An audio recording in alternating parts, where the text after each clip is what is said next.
Access. And we're in! So hacking has been a popular topic for a long time, especially in the last few weeks with the internet's recent Heartbleed vulnerability that left millions of people's information open to hackers. But many people don't know that there are actually two types of hackers. The first kind are called white hat hackers, which are the ones that are ethical and do things like diagnose security flaws. But the second kind are called black hat hackers, and those are the ones that commit cybercrimes for financial gain or just to cause major damage for the lulz, and that's the group that this video is about. So this week I gathered the smartest and most destructive black hat hackers that have ever lived to share with you guys. So here they are, the 10 most notorious hackers of all time. Number 1 is Kevin Mitnick. Kevin Mitnick is considered the poster child of computer hacking and was once the most wanted cyber criminal in the world. He had an obsession with computers that escalated into a 2.5-year hacking spree where he stole millions of dollars of corporate secrets from IBM, Motorola, telephone companies, and even the National Defense Warning System. He was caught and jailed twice for his crimes, but is now a computer security consultant and published author. Interestingly, he always preferred the term social engineer over hacker, which is weird because let's just call it what it is. He was a hacker.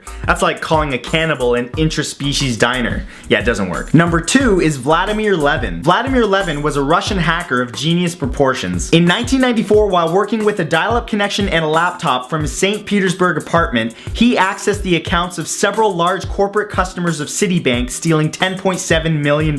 He ended up spending 3 years in jail after his accomplices gave up his name and was forced to give back the $10.7 million he stole, although $400,000 of it was never recovered. However, oddly, a decade later in 2005, an anonymous hacker group came out claiming that they were the ones truly responsible for the theft and that they only sold Vladimir the data needed to steal the money. Well, we may never know the truth, but what we do know is somebody got away with $400,000. Just remember, kids, crime doesn't pay.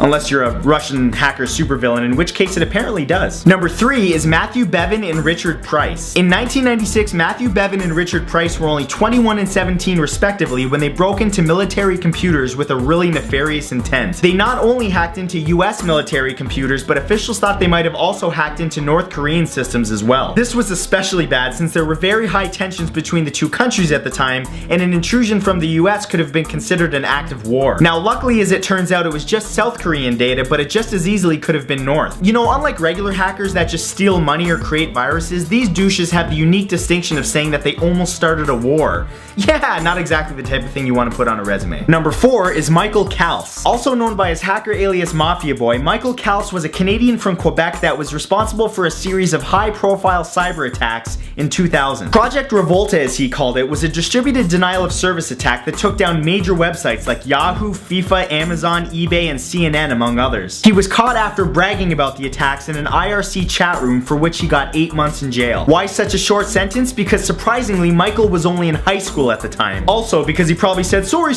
oh so sorry, didn't mean to hack him, eh, sorry, through the whole trial.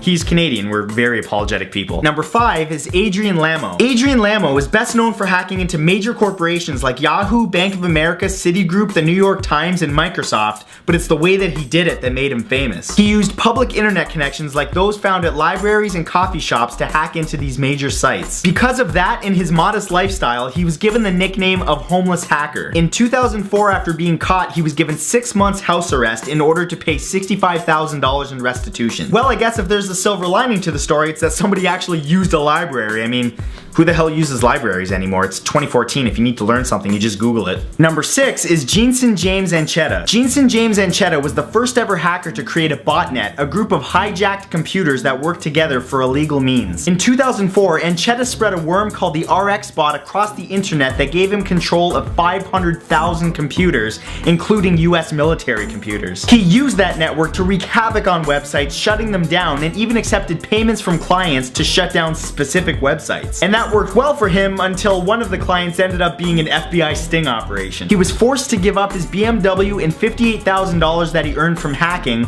and was ordered to pay $16,000 and serve 60 months in prison. How ironic. This guy forcibly gave a lot of people a worm, and now he's going to jail where a lot of guys are gonna forcibly give him their worm. You know what I'm saying? You know what I'm saying? Number 7 is Gary McKinnon. Gary McKinnon is a Scottish hacker who masterminded the largest military computer hack of all time. Using the hacker alias Solo, he hacked into 97 US Armed Forces and NASA computers between 2001 and 2002. Within a period of just 24 hours, he deleted critical files including weapon logs, crashed a network of 2,000 computers, stole passwords, and copied files. In total, the damage that his hacking caused cost the government an estimated $700,000, for which he was indicted by a US court. However, in 2012 it was decided that he will not face charges in the UK, nor be extradited to the US to face charges there either, so in other words, he got away with it scot-free. Damn, that's a dangerous precedent you just set, UK. If I were you, I'd expect an influx of hackers immigrating to your country.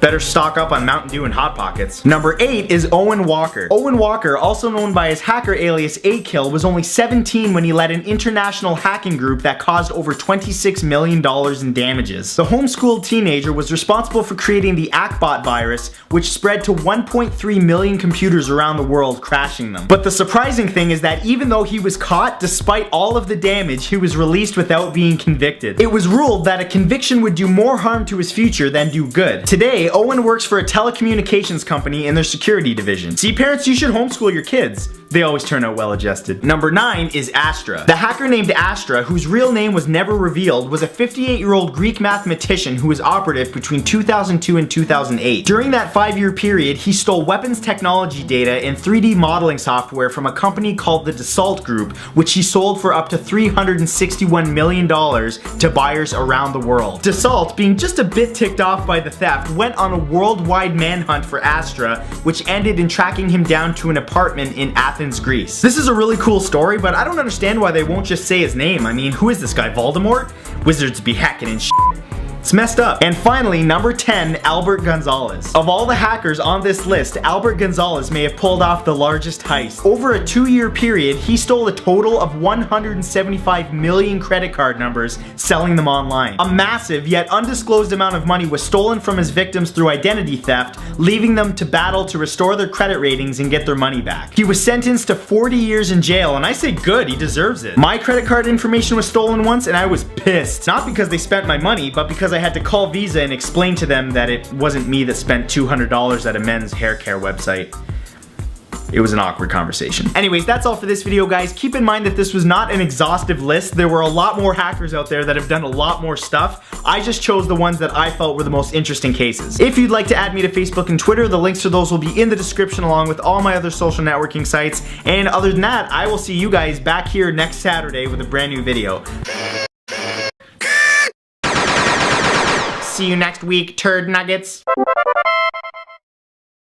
Hey, welcome to the outro screen. JP's the man.